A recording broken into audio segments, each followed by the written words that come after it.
ನಮಸ್ಕಾರ. ನಾನು doctor Lakshmi G Prasad, Kannada ಉಪನ್ಯಾಸಕಿ, ಸರ್ಕಾರಿ ಪದವಿ ಪೂರ್ವ ಕಾಲೇಜು, ಬ್ಯಾಟರಾಯನಪುರ, ಬೆಂಗಳೂರು. ತುಳುನಾಡಿನಲ್ಲಿ ಮಾಯವಾದವರು ಏನಾಗುತ್ತಾರೆ? ತುಳುನಾಡಿನಲ್ಲಿ ಮಾಯವಾದವರು ಏನಾಗುತ್ತಾರೆ? ಇದು ಅನೇಕರು ನನಗೆ ಕೇಳಿದಂತಹ ಪ್ರಶ್ನೆ. ಕಾಂತಾರ ಸಿನಿಮಾ ಬಂದ ಮೇಲೆ ತುಳುನಾಡಿನಲ್ಲಿ ಆ ಮಾಯವಾದವರು ಏನಾಗುತ್ತಾರೆ ಎಂಬಂತಹ ಒಂದು ಕುತೂಹಲ ಜನರಲ್ಲಿ ಕಾಡಿದೆ. ಹಾಗಾಗಿ ಕಳೆದ 21 ವರ್ಷಗಳಿಂದ ಭೂತಾರಾಧನಾ ಕ್ಷೇತ್ರದಲ್ಲಿ ಅಧ್ಯಯನ ಮಾಡುತ್ತಾ ಇರುವಂತಹ ನನ್ನನ್ನು ಅನೇಕರು ಸಂಪರ್ಕಿಸಿ ಈ ಬಗ್ಗೆ ಕೇಳಿದ್ದಾರೆ. ಮಾಯವಾಗುವುದಂದ್ರೇನು? ವ್ಯಾನಿಷ್ ಆಗುದಾ? ಕರಗಿ ಹೋಗುದಾ? ಇವತ್ತು ಕೂಡ ನನ್ನ ಸ್ನೇಹಿತರೊಬ್ಬರು ಲಕ್ಷ್ಮಿ ಎನ್ನುವರು ಕೇಳಿದ್ದಾರೆ. ವಾಸ್ತವದಲ್ಲಿ ಮಾಯ ಆಗುವುದಂದ್ರೆ ವ್ಯಾನಿಷ್ ಆಗುದಲ್ಲ, ಕಾಣದೇ ಆಗುದಲ್ಲ, ಕರಗಿ ಹೋಗುದಲ್ಲ. ಸಾಮಾನ್ಯವಾಗಿ ಯಾವ ದೈವದ ಸಾನ್ನಿಧ್ಯದಲ್ಲಿ ಮಾಯವಾಗ್ತಾರೆ ಅದೇ ದೈವದ ಸೇರಿಗೆಗೆ ಸಂದು, ಅಂದ್ರೆ ಆ ದೈವದ ಸೆರಗಿಗೆ ಸಂದು ಅಂತ ಹೇಳ್ಬೋದು. ಸಾನ್ನಿಧ್ಯಕ್ಕೆ ಸೇರಿ ಆ ದೈವದ ಶಕ್ತಿಯನ್ನು ಪಡೆದು ಅವರು ದೈವತ್ವವನ್ನು ಪಡಿತಾರೆ. ಆ ದೈವದ ಸೇರಿಗೆಯಲ್ಲಿ ಇನ್ನೊಂದು ದೈವವಾಗ್ತಾರೆ. ಆಗ ಆ ದೈವವನ್ನು ಆ ದೈವದ ಪ್ರಧಾನ ದೈವದ ಹೆಸರಿನ ಜೊತೆಗೆ ಕರೀತಾರೆ. ಉದಾಹರಣೆಗೆ ದೇವರ ಪೂಜಾರಿ ಪಂಜುರ್ಲಿ ಅಂತ ಒಂದು ದೈವ ಇದೆ. ಕಾಂತಾರ ಸಿನಿಮಾದಲ್ಲಿ ಪಂಜುರ್ಲಿ ದೈವವನ್ನು ನೀವು ನೋಡಿದ್ದೀರಿ. ಮೂಲ ಪಂಜುರ್ಲಿ ಅಂತ ನಾವು ಹೇಳ್ಬೋದು. ಅಥವಾ ಕಾಂತಾರ ಪಂಜುರ್ಲಿಯದೇ ಒಂದು ಕತೆ ಇದೆ, ಅದನ್ನು ನಾನು ಇನ್ನೊಂದು ಎಪಿಸೋಡ್ ಅಲ್ಲಿ ಹೇಳ್ತೇನೆ. ಕಾಂತಾರ ಪಂಜುರ್ಲಿ ಅಂದ್ರೆ ಯಾರು ಅಂತ. ಅಲ್ಲಿ ಒಂದು ಪಂಜುರ್ಲಿಯನ್ನು ತೋರಿಸಿದ್ದಾರೆ ಕಾಂತಾರ ಸಿನಿಮಾದಲ್ಲಿ. ಅದು ಒಂದು ಪಂಜುರ್ಲಿ ದೈವ. ಇಂತಹದ್ದೇ ಒಂದು ಪಂಜುರ್ಲಿ ದೈವದ ಸಾನ್ನಿಧ್ಯವನ್ನು ಸೇರಿದಂತಹ ಪಂಜುರ್ಲಿ ದೈವದ ಆರಾಧಕನಾದಂತಹ ಅರ್ಚಕನಾದಂತಹ ಒಬ್ಬ ಬ್ರಾಹ್ಮಣ ದೈವತ್ವವನ್ನು ಪಡೆದಿದ್ದಾನೆ. ಆತ ಆ ದೈವದ ಸಾನ್ನಿಧ್ಯವನ್ನು ಸೇರಿ ಮಾಯವಾಗಿ ಸಾನ್ನಿಧ್ಯವನ್ನು ಸೇರಿ ದೈವತ್ವ ಪಡೆದು ಆರಾಧಿಸಲ್ಪಡ್ತಾನೆ. ಆಗ ಆತನ ಹೆಸರನ್ನು ದೇವರ ಪೂಜಾರಿ ಪಂಜುರ್ಲಿ ಎಂದು ಕರೀತಾರೆ. ಅದೇ ರೀತಿ ಹುಮ್ಮದ ಪಂಜುರ್ಲಿ ಅಂತ ಒಂದು ದೈವ ಇದೆ. ಅನಂತ ನಾಯಕ ಎಂಬಂತಹ ವೀರ ದೈವತ್ವವನ್ನು ಪಡೆದು ಪಂಜುರ್ಲಿ ಸಾನ್ನಿಧ್ಯವನ್ನು ಸೇರಿ ಹುಮ್ಮದ ಪಂಜುರ್ಲಿ ಅಂತ ಹೇಳಿ ಕರೆಸಲ್ಪಡ್ತಾನೆ. ಹೀಗೆ ಮಾಯವಾಗುವವರು ಆಯಾಯ ದೈವದ ಸಾನ್ನಿಧ್ಯವನ್ನು ಸೇರಿ ಆಯಾಯ ಪ್ರಧಾನ ದೈವದ ಹೆಸರಿನ ಜೊತೆಗೆ ಅಂಥದ್ದೇ ಒಂದು ಶಕ್ತಿಯನ್ನು ಪಡೆದು ದೈವವಾಗಿ ಆರಾಧನೆಯನ್ನು ಪಡಿತಾರೆ. ಹಾಗಾದರೆ ಯಾರು ಮಾಯ ಆಗ್ತಾರೆ? ಯಾರಿಗೆ ದೈವತ್ವ ಸಿಗ್ತದೆ? ಇದಕ್ಕೆ ತುಳುನಾಡಿನಲ್ಲಿ ಯಾರಿಗೆ ಯಾವಾಗ ಹೇಗೆ ದೈವತ್ವ ಸಿಗ್ತದೆ ಹೇಳುವುದಕ್ಕೆ ಸಿದ್ಧ ಸೂತ್ರವಿಲ್ಲ. ಸಾಮಾನ್ಯವಾಗಿ ಅತಿ ಮಾನುಷ ಸಾಹಸ ಮೆರೆದಂತಹ ವೀರರು ದೈವತ್ವವನ್ನು ಪಡೆದಿದ್ದಾರೆ. ಆದರೆ ಇನ್ನು ಬೇರೆ ಒಳ್ಳೆ ಕಾರ್ಯಗಳಿಗಾಗಿ ಕೂಡ ಅನೇಕರು ದೈವತ್ವವನ್ನು ಪಡೆದಿದ್ದಾರೆ. ಪ್ರಧಾನ ದೈವಗಳ ಅನನ್ಯ ಭಕ್ತರಾದಂಥವರು, ಪ್ರಧಾನ ದೈವಗಳ ಆರಾಧನೆಯನ್ನು ಪ್ರಾರಂಭ ಮಾಡಿದಂಥವರು ಅನೇಕರು ದೈವತ್ವ ಪಡೆದು ಆರಾಧಿಸಲ್ಪಡ್ತಾರೆ. ಉದಾಹರಣೆಗೆ ಹಿರಿಯಡ್ಕದಲ್ಲಿ ತಪಸ್ಸನ್ನು ಮಾಡಿ ವೀರಭದ್ರನನ್ನು ಒಲಿಸಿಕೊಂಡು ವೀರಭದ್ರ ದೇವಾಲಯವನ್ನು ಸ್ಥಾಪಿಸಿದಂತಹ, ವೀರಭದ್ರನನ್ನು ಪ್ರತಿಷ್ಠಾಪನೆ ಮಾಡಿದಂತಹ ಅಡ್ಕತ್ತಾಯ ಎಂಬ ಬ್ರಾಹ್ಮಣ ಅಲ್ಲಿ ದೈವತ್ವ ಪಡೆದು ಆರಾಧಿಸಲ್ಪಡ್ತಾನೆ. ಆ ಅಡ್ಕತ್ತಾಯ ಬ್ರಾಹ್ಮಣನಿಗೆ ಬೇರೆ ಕಡೆ ಕೂಡ ದೈವದ ನೆಲೆಯಲ್ಲಿ ಆರಾಧನೆ ಇದೆ, ಅದು ಪ್ರಸರಣ ಆಗಿದೆ. ಅದೇ ರೀತಿ ಬದಿಯಡ್ಕ ಸೂರಿಕುಮೇರಿ ಸಮೀಪ ಒಂದು ಕಾರಿಂಜೇಶ್ವರ ದೇವಾಲಯ ಇದೆ. ಈ ಒಗ್ಗದ ಪ್ರಸಿದ್ಧ ಕಾರಿಂಜೇಶ್ವರ ದೇವಾಲಯ ಅಲ್ಲ, ಆ ಕಾರಿಂಜೇಶ್ವರ ದೇವಾಲಯವನ್ನು ನಿರ್ಮಾಣ ಮಾಡಿದಂತಹ ಕಾರಿಂಜೆತ್ತಾಯ ಎಂಬಂತಹ ಬ್ರಾಹ್ಮಣ ಆ ದೇವರ ಸಾನ್ನಿಧ್ಯವನ್ನು ಸೇರಿ ಕಾರಿಂಜೆತ್ತಾಯ ಎಂಬ ಹೆಸರಿನ ದೈವವಾಗಿ ಆರಾಧನೆ ಪಡಿತಾನೆ. ಸುಳ್ಯದ ಚೆನ್ನಕೇಶವ ದೇವಾಲಯವನ್ನು ಕಟ್ಟಿಸಿದಂತಹ ಚೆನ್ನಿಗರಾಯ ಎಂಬಂತಹ ಅರಸ ಅಲ್ಲಿ ದೈವತ್ವವನ್ನು ಪಡೆದು ಚೆನ್ನಿಗರಾಯ ಎಂಬ ಹೆಸರಿನಲ್ಲಿ ಆರಾಧಿಸಲ್ಪಡ್ತಾನೆ. ಹೀಗೆ ಬಹಳ ಒಳ್ಳೆಯ ಕಾರ್ಯವನ್ನು ಮಾಡಿದವರು ಅನೇಕರು ದೈವತ್ವವನ್ನು ಪಡೆದಿದ್ದಾರೆ. ಸುಜೀರ್ನಲ್ಲಿ ವೈದ್ಯನಾಥ ದೈವವನ್ನು ಆರಾಧನೆ ಮಾಡಲು ಶುರು ಮಾಡಿದಂತಹ ಜಾನುನಾಯಕ ಎಂಬಂತಹ ಬಿಲ್ಲವ ವ್ಯಕ್ತಿ ಅಲ್ಲಿ ದೈವತ್ವವನ್ನು ಪಡೆದು ಆರಾಧಿಸಲ್ಪಟ್ಟಿದ್ದಾನೆ. ಹೀಗೆ ಅದೇ ರೀತಿ ಅನೇಕ ಶೂರರು ಅತಿ ಮಾನುಷ ಸಾಹಸವನ್ನು ಮೆರೆದು ದೈವತ್ವವನ್ನು ಪಡೆದಿದ್ದಾರೆ. ಕೋಟಿ ಚೆನ್ನಯರು, ಮುದ್ದ ಕಳಲರು, ಎಣ್ಮೂರು ದೆಯ್ಯು, ಕೆಲತ್ತ ಪೆರ್ನು, ಕಾನದ ಕಟದರು, ಕೋಟೆದ ಬಬ್ಬು, ತನ್ನಿಮಾನಿಗ ಇವರೆಲ್ಲ ಅತಿ ಮಾನುಷ ಸಾಹಸವನ್ನು ಮೆರೆದವರು. ಇವರು ಕೂಡ ದೈವದ ಸಾನ್ನಿಧ್ಯಕ್ಕೆ ಸೇರಿ ಅಥವಾ ಮಾಯಕವಾಗಿ ದೈವತ್ವವನ್ನು ಪಡೆದಿದ್ದಾರೆ. ಇಲ್ಲಿ ಮಾಯಕ ಆಗುವುದಂದ್ರೆ ಅವರು ಸಾಯುವುದಲ್ಲ, ಅವರು ದೈವ ಸಾನ್ನಿಧ್ಯವನ್ನು ಸೇರುವುದು ಅವರು. ಇನ್ನು ಅನೇಕ ಬೇರೆ ಸಾಮಾನ್ಯ ವ್ಯಕ್ತಿಗಳು ಕೂಡ ವಿಶೇಷವಾದ ಕಾರಣಗಳಿಲ್ಲದೆ ಇದ್ದಾಗ ಕೂಡ ದೈವತ್ವವನ್ನು ಪಡೆದಿದ್ದಾರೆ. ಉದಾಹರಣೆಗೆ ಮೀಯಪದವಿನ ಪೊಳ್ಳಕಜೆ ಎಂಬಂತಹ ಪ್ರದೇಶದಲ್ಲಿ ಒಂದು ದುರ್ಗಾರಾಧನಾ ತಾಣ ಇದೆ. ಅಲ್ಲಿ ಒಂದು ದಿವಸ ಇಬ್ಬರು ಬ್ರಿಟಿಷ್ ಸುಬೇದಾರರು, ಕನ್ನಡಿಗರು, ಆ ಮನೆಯನ್ನು ಜಪ್ತಿ ಮಾಡಲಿಕ್ಕೆ ಬರ್ತಾರೆ. ಆಗ ಆ ಬ್ರಿಟಿಷ್ ಸುಬೇದರು ಬಂದ ಹೊತ್ತಿನಲ್ಲಿ ಮಧ್ಯಾಹ್ನ ಆಗಿರ್ತದೆ, ದೂರದಿಂದ ನಡೆದುಕೊಂಡು ಬಂದಿರ್ತಾರೆ. ಆಗ ಆ ಮನೆ ಹಿರಿಯರು ಹೇಳ್ತಾರೆ, ತಮ್ಮ ಮಡದಿಗೆ ಅವರಿಗೆ ಊಟ ಹಾಕು, ಮತ್ತೆ ನೋಡುವ, ಹೇಗೂ ನಾವು ಬ್ರಾಹ್ಮಣರು ದೇಶಾಂತರ ಹೋಗುದು ತಾನೆ, ಜಪ್ತಿ ಮಾಡಿದ್ರೇನು ಅಂತ. ಹಾಗೆ ಅವರ ಮಡದಿ ಊಟವನ್ನು ಇಕ್ಲಿಕ್ಕೆ ಎಲೆ ಇಕ್ಕಿ, ಅನ್ನ ಇಕ್ಕಿ, ಪುನಃ ಸಾಂಬಾರ್ ತರ್ಲಿಕ್ಕೆ ಒಳಗೆ ಹೋಗ್ತಾರೆ.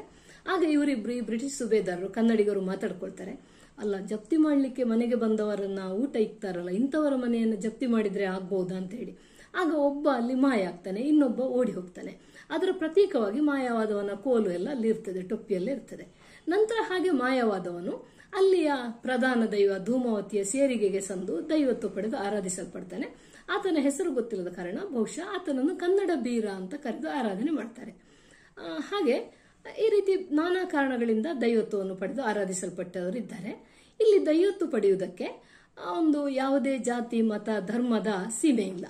ಇಲ್ಲಿ ಅನೇಕ ಬ್ರಾಹ್ಮಣರು ದೈವತ್ವ ಪಡೆದಿದ್ದಾರೆ. ಕಾರಿಂಜೆತಾರ, ಕಚ್ಚೆಭಟ್ಟ, ಬ್ರಾಣಭೂತ, ಬ್ರಾಂದಿಭೂತ, ಬಟ್ಟೆದಿ, ಅಡ್ಕತ್ತಾಯ, ನೆಲ್ಲೂರಾಯ, ಉರುಬಾಣಿಯತ್ತಿ, ಹೀಗೆ ಅನೇಕ ಬ್ರಾಹ್ಮಣರು, ಸುಮಾರು 62 ಬ್ರಾಹ್ಮಣರು ದೈವತ್ವವನ್ನು ಪಡೆದ ಬಗ್ಗೆ ನನ್ನ ಅಧ್ಯಯನದಲ್ಲಿ ಮಾಹಿತಿ ಸಿಕ್ಕಿದೆ. ಸಚಿತ್ರ ಮಾಹಿತಿಯನ್ನು ನನ್ನ ಕರಾವಳಿ 1001 ದೈವಗಳು ಪುಸ್ತಕದಲ್ಲಿ ನಾನು ಹಾಕಿದ್ದೇನೆ. ಇನ್ನು ಇಲ್ಲಿ ತುಳುನಾಡಿನಲ್ಲಿ ಹುಟ್ಟಿ ಬೆಳೆದವರೇ, ಈ ಪರಿಸರದಲ್ಲಿ ಹುಟ್ಟಿ ಬೆಳೆದವರೇ ದೈವತ್ವವನ್ನು ಪಡೆಯಬೇಕೆಂದಿಲ್ಲ. ಅನೇಕ ಕನ್ನಡಿಗರು, ಹೊರಗಿನಿಂದ ಬಂದವರು, ಘಟ್ಟದ ಮೇಲೆಯಿಂದ ಬಂದವರು ಇಲ್ಲಿ ನಾನಾ ಕಾರಣಗಳಿಂದ ದೈವತ್ವವನ್ನು ಪಡೆದು ಆರಾಧಿಸಲ್ಪಡ್ತಾರೆ. ಬಚ್ಚನಾಯಕ, ಬೈಸು ನಾಯಕ, ಕೋಟಿ ನಾಯಕ, ಕರಿಯಣ್ಣ ನಾಯಕ, ಬಸ್ತಿ ನಾಯಕ, ಇವರೆಲ್ಲ ಘಟ್ಟದ ಮೇಲಿನ ವ್ಯಕ್ತಿಗಳು ಇಲ್ಲಿ ಬಂದು ಕಾರಣಾಂತರಗಳಿಂದ ದೈವತ್ವವನ್ನು ಪಡೀತಾರೆ. ಇಲ್ಲಿ ಅದೇ ರೀತಿ ಇಲ್ಲಿ ಇದಕ್ಕೆ ಅನೇಕ ಮುಸ್ಲಿಮರು ಇಲ್ಲಿ ದೈವತ್ವವನ್ನು ಪಡೆದಿದ್ದಾರೆ. ಇದು ಬಹಳ ವಿಶೇಷವಾದ್ದು. ಆಲಿ ಚಾಮುಂಡಿ ಕುಂಬಳೆ ಸಮೀಪದ ಆರಿಕ್ಕಾಡಿಯಲ್ಲಿ ಬಹಳ ಪ್ರಸಿದ್ಧವಾದ ದೈವ. ಬೊಬ್ಬರಿಯನಿಗೆ ಕೂಡ ಮುಸ್ಲಿಂ ಮೂಲದ ಕತೆ ಇದೆ. ಮಾಪುಳೆ ಮಾಪುಳ್ತಿ, ಮಾಪುಳ್ತಿ ಧೂಮಾವತಿ, ಮಾಪುಲೆ ಮಾಪುಳ್ತಿ ದೈವಗಳು, ಮಾಪಿಳ್ಳೆ ದೈವ, ಕಲಂದನ್ ಮುಕ್ರಿ ದೈವ, ಮುಕ್ರಿ ಪೋಕನ್ನಾರ್ ತೆಯ್ಯಂ, ಬ್ಯಾರ್ದಿಭೂತ, ಬ್ಯಾರಿಭೂತ, ಹೀಗೆ ಹಲವಾರು ಮುಸ್ಲಿಂ ಮೂಲದ ದೈವಗಳು ಇಲ್ಲಿ ಆರಾಧಿಸಲ್ಪಟ್ಟಿದ್ದಾರೆ. ಸುಮಾರು 30-40 ಮುಸ್ಲಿಂ ಮೂಲದ ದೈವಗಳ ಬಗ್ಗೆ ಕೂಡ ನಾನು ಮಾಹಿತಿ ಸಂಗ್ರಹ ಮಾಡಿ ನನ್ನ ಪುಸ್ತಕದಲ್ಲಿ ಹಾಕಿದ್ದೇನೆ. ಇನ್ನು ದೇಶದ ಗಡಿ ಇದೆಯಾ? ಭಾಷೆಯ ಗಡಿ ಇಲ್ಲ, ಜಾತಿಯ ಗಡಿ ಇಲ್ಲ, ಧರ್ಮದ ಗಡಿ ಇಲ್ಲ. ಹಾಗಾದರೆ ದೇಶದ ಗಡಿ ಇದೆಯಾ ಕೇಳಿದ್ರೆ, ದೇಶದ ಗಡಿ ಕೂಡ ಇಲ್ಲಿ ದೈವತ್ವ ಪಡೆಯುವುದಕ್ಕೆ ಇಲ್ಲ. ಇಲ್ಲಿ ಅನೇಕ ಸ್ಥಳೀಯ ಯುವಕರು, ಮೂಲ ನಿವಾಸಿ ಯುವಕರು ಅಂತ ಹೇಳ್ಬೋದೇನೋ, ಕೊರಗತನಿಯ, ಕೋಟೆದ ಬಬ್ಬು, ಇವರೆಲ್ಲ ಅನೇಕರು ದೈವತ್ವ ಪಡೆದಿದ್ದಾರೆ. ಅದೇ ರೀತಿ ಹೊರಗಿನಿಂದ ಬಂದಂತಹ ವಿದೇಶಿಯರು ಕೂಡ ಇಲ್ಲಿ ದೈವತ್ವವನ್ನು ಪಡೆದಿದ್ದಾರೆ. ಮಂಗಳೂರು ಉರುವ ಚಿಲಿಂಬಿಯಲ್ಲಿ ಒಂದು ಅರಬ್ಬಿ ಭೂತ ಎಂಬ ಹೆಸರಿನ ದೈವಕ್ಕೆ ಆರಾಧನೆ ಇದೆ. ಈತ ಮೂಲತಃ ಅರಬ್ ದೇಶದಿಂದ ಬಂದಂತಹ ಖರ್ಜೂರ ವ್ಯಾಪಾರಿ. ಒಂದು ವಿಶಿಷ್ಟವಾದ ಕತೆ ಇದೆ ಇಲ್ಲಿ. ಅಲ್ಲಿ ಒಂದು ಸಮೀಪದ ಕಟ್ಟದ ನೀರಿನ ಕಟ್ಟೆ ಇರ್ತದೆ. ಒಬ್ಬ ಬ್ರಾಹ್ಮಣ ಹುಡುಗಿ ಅಲ್ಲಿ ಋತು ಸ್ನಾನಕ್ಕಾಗಿ ಕಟ್ಟೆಯ ನೀರಿಗೆ ಸ್ನಾನಕ್ಕೆ ಬರ್ತಾಳೆ. ಕಟ್ಟದ ನೀರು, ಏನು ಸಣ್ಣ ಅಣೆಕಟ್ಟು ಅಂತ ಹೇಳ್ಬೋದು, ಮಣ್ಣಿನ ಅಣೆಕಟ್ಟಿಗೆ ಕಟ್ಟ ಅಂತ ಹೇಳ್ತಾರೆ ಇಲ್ಲಿ. ಆ ಸಮಯದಲ್ಲಿ ಅವನು ಖರ್ಜೂರ ಮಾರಿಕೊಂಡು ಒಬ್ಬ ಅರಬ್ಬಿನ ವ್ಯಕ್ತಿ ಬರ್ತಾನೆ. ಬಂದಾಗ ಇವಳನ್ನು ನೋಡಿ ಮರಳಾಗ್ತಾನೆ. ಅವನು ನೀರಿಗೆ ಇಳಿತಾನೆ. ಆಗ ಅವಳು ತನ್ನ ಆರಾಧ್ಯ ದೈವ ಮಲರಾಯ ಧೂಮಾವತಿ ದೈವವನ್ನು ಕೂಗಿ ಹೇಳ್ತಾಳೆ, ಓ ದೈವವೇ ನನ್ನ ರಕ್ಷಣೆ ಮಾಡು ಅಂತ. ಆಗ ತನ್ನ ಭಕ್ತೆಯ ಮಾನ ರಕ್ಷಣೆಗಾಗಿ ಆಕೆಯನ್ನು ಆ ದೈವ ಮಾಯ ಮಾಡ್ತದೆ. ನಂತರ ಈತನಿಗೆ ಶಿಕ್ಷಾ ರೂಪವಾಗಿ ಅರಬ್ಬಿ ವ್ಯಾಪಾರಿಯನ್ನು ಕೂಡ ಮಾಯ ಮಾಡ್ತದೆ. ನಂತರ ಅವರಿಬ್ಬರು ಕೂಡ ಅದೇ ದೈವಸ್ಥಾನದ ಅಲ್ಲಿ ದೈವದ ಸೇರಿಗೆಗೆ ಸಂದು ಬ್ರಾಹ್ಮಣತಿ ಭೂತ, ಬ್ರಾಂದಿ ಭೂತ ಮತ್ತು ಅರಬ್ಬಿ ಭೂತ ಎಂಬ ಹೆಸರಿನಲ್ಲಿ ಆರಾಧಿಸಲ್ಪಡ್ತಾರೆ. ಇಲ್ಲಿ ಅರಬ್ಬಿ ಭೂತಕ್ಕೆ ಶಿಕ್ಷಾ ರೂಪದಲ್ಲಿ ಒಂದು ಬೆಳ್ಳಿಯ ಸರಿಗೆಯನ್ನು ಕಟ್ತಾರೆ, ಅದೇ ರೀತಿ ಕಬ್ಬಿಣದ ಅಣಿಯನ್ನು ಕಟ್ತಾರೆ ಎನ್ನುವ ಮಾಹಿತಿಯನ್ನ ಅಲ್ಲಿ ನಮಗೆ ಕೊಟ್ಟಿದ್ದಾರೆ. ಇದು ಸುಮಾರು ಒಂದು 120-150 ವರ್ಷಗಳ ಹಿಂದೆ ನಡೆದಂತಹ ಘಟನೆ. ಅದೇ ರೀತಿ 5 ಚೀನಿ ವ್ಯಕ್ತಿಗಳಿಗೆ ತುಳುನಾಡಿನಲ್ಲಿ ಆರಾಧನೆ ಇದೆ. ಬಸ್ರೂರು ಮೊದಲು ಬಸ್ರೂರು ಅಲ್ಲಿ ಹಡಗುಗಳು ಬರ್ತಾ ಇದ್ದು, ಬಂದರಾಗಿತ್ತು. ಒಂದು ಸಲ ಒಂದು ಚೀನಾದ ಹಡಗು ತಪ್ಪಿ ಬರ್ತದೆ. ಅವರಿಗೆ ಆಹಾರ, ಇಂಧನ ಎಲ್ಲ ಮುಗ್ದಿರ್ತದೆ. ಅವರು ಊರ ಒಳಗೆ ಬರ್ತಾರೆ. ಊರಿನವರು ಅವರಿಗೆಲ್ಲ ಬೇಕಾದ ಇಂಧನವನ್ನು, ಆಹಾರವನ್ನೆಲ್ಲ ಕೊಡ್ತಾರೆ, ದಾರಿಯನ್ನು ಕೂಡ ಹೇಳ್ಕೊಡ್ತಾರೆ. ಹಾಗೆ ಹಿಂದೆ ಹೋಗ್ತಾರೆ.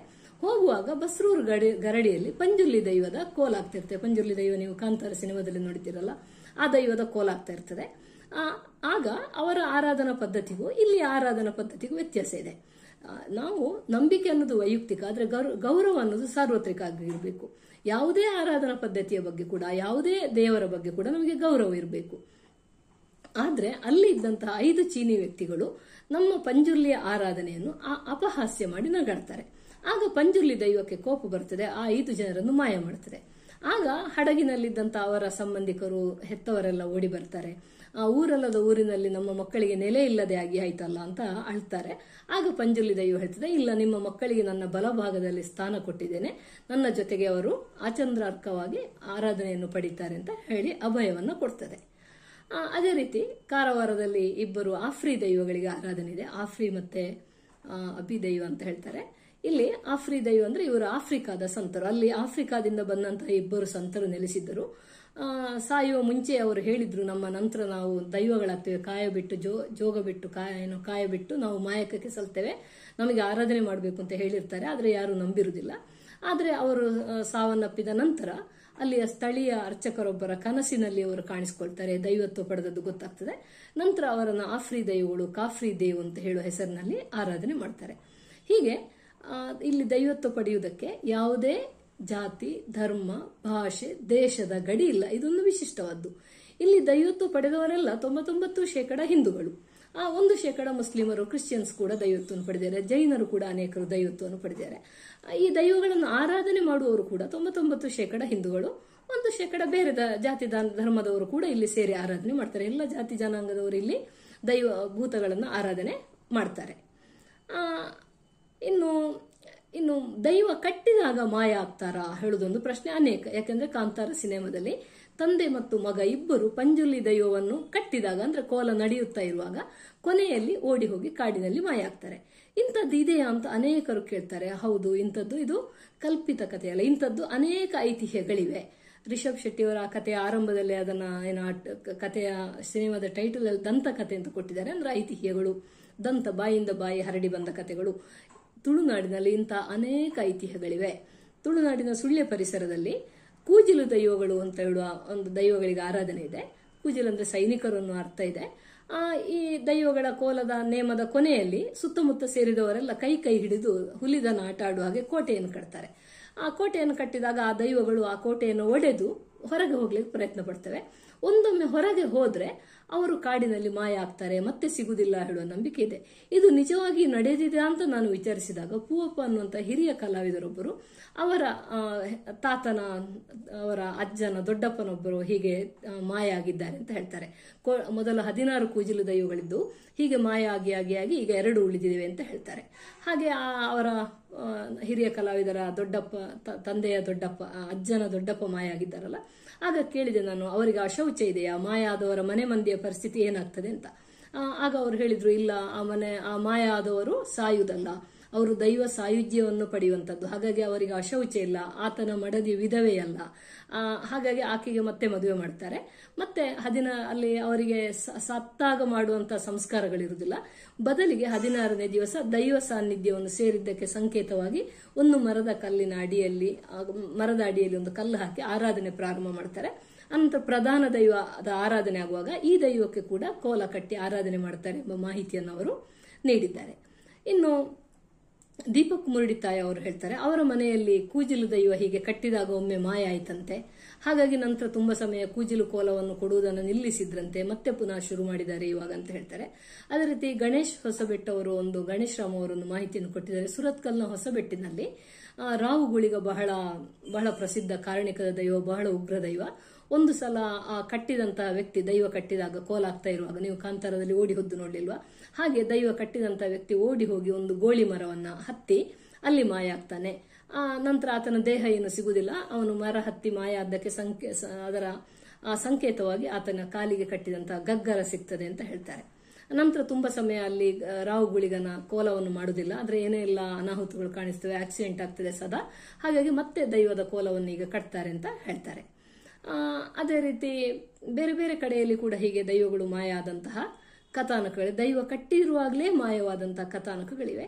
ಈ ದೈವ ಕಟ್ಟಿರುವಾಗ ಮಾಯ ಆದವರು ಕೂಡ ಆಯಾಯ ಪ್ರಧಾನ ದೈವಗಳ ಸೇರಿಗೆಗೆ ಸಂದು ಅಲ್ಲಿ ದೈವತ್ವವನ್ನು ಪಡಿತಾರೆ. ಕಾಂತಾರ ಸಿನಿಮಾದಲ್ಲಿ ಒಂದು ಪ್ರಶ್ನೆಯನ್ನು ನನ್ನಲ್ಲಿ ಅನೇಕರು ಕೇಳ್ತಾರೆ. ಕಾಂತಾರ ಸಿನಿಮಾದಲ್ಲಿ ಮೊದಲು ಶಿವನ ತಂದೆ ದೈವವನ್ನು ಕಟ್ಟಿರುವಾಗ ಮಾಯ ಆಗ್ತಾರೆ. ನಂತರ ಜಮೀನ್ದಾರನ ಪಿತೂರಿಯಿಂದಾಗಿ ಗುರುವ ಸಾಯ್ತಾನೆ, ಆತನ ಅಣ್ಣನ ಮಗ ಅದು. ಇಲ್ಲಿ ಮಾಯವಾದವನ ತಂದೆಯ ಅಣ್ಣನ ಮಗ. ಆತ ಸತ್ತಾಗ ದೈವ ಅಳುವ ಸದ್ದು ಕೇಳ್ತದೆ. ಯಾಕೆ ಅಂತ ಕೇಳ್ತಾರೆ. ಅಲ್ಲಿ ಎರಡು ಸಾಧ್ಯತೆ ನಾವು ಊಹಿಸಬಹುದು. ಒಂದು, ಪಂಜುರ್ಲಿ ದೈವ ತನ್ನನ್ನು ಆರಾಧನೆ ಮಾಡುವ ಭಕ್ತ ಸತ್ತಾಗ ದುಃಖ ಆದದ್ದರ ಸೂಚಕ ಇರ್ಬೋದು. ಇನ್ನೊಂದು, ಆತ ಪಂಜುರ್ಲಿ ದೈವದ ಸಾನ್ನಿಧ್ಯವನ್ನು ಸೇರಿದಂತಹ ವ್ಯಕ್ತಿ, ಆದರೂ ಕೂಡ ಅಲ್ಲಿ ಸತ್ತಾತ ಆತನ ಅಣ್ಣನ ಮಗ. ಹಾಗಾಗಿ ಅದರ ಸೂಚಕವಾಗಿ ಕೂಡ ದೈವ ಅತ್ತದ್ದು ಇರ್ಬೋದು ಅಂತ ನಾವು ವಿಶ್ಲೇಷಣೆ ಮಾಡಬಹುದು. ಹೀಗೆ ದೈವತ್ವ ಪಡೆದವರು ಮಾತ್ರ ಮಾಯವಾಗುವುದಂದ್ರೆ ವ್ಯಾನಿಶ್ ಆಗುವುದಲ್ಲ, ಕರಗಿ ಹೋಗುವುದಲ್ಲ, ಅವರಲ್ಲಿ ದೈವ ಸಾನ್ನಿಧ್ಯವನ್ನು ಸೇರುವುದು. ಇದು ತುಳುವರಲ್ಲಿ ಮೋಕ್ಷದ ಪರಿಕಲ್ಪನೆ ನೇರವಾಗಿಲ್ಲ, ಆದರೆ ಮಾಯ ಮತ್ತು ಜೋಗ ಎಂಬುದರ ಪರಿಕಲ್ಪನೆ ಇದೆ. ಜೋಗ ಅಂದ್ರೆ ಏನು ಇಹ ಬದುಕನ್ನು ಜೋಗ ಅಂತ ಹೇಳ್ತಾರೆ. ಆದ್ರೆ ಎಲ್ಲರೂ ಜೋಗದಲ್ಲಿರುವುದಲ್ಲ, ಯಾರು ಕಾಯವನ್ನು ಬಿಟ್ಟು ಮಾಯಕಕ್ಕೆ ಸಲ್ತಾರೆ ಅವರ ಬದುಕು ಮಾತ್ರ ಜೋಗ, ಎಲ್ಲರದ್ದಲ್ಲ. ಅಂದ್ರೆ ಈಗ ನಾವೇನು ಪುರಾಣ ಪರಿಕಲ್ಪನೆಯಲ್ಲಿ ಮೋಕ್ಷವನ್ನು ಪಡಿಬೇಕಾದ್ರೆ, ಒಂದು ಅಧಿಕಾರಿ ಆಗ್ಬೇಕಾದ್ರೆ ಅವನಿಗೆ ಒಂದಷ್ಟು ಲಕ್ಷಣಗಳಿವೆ.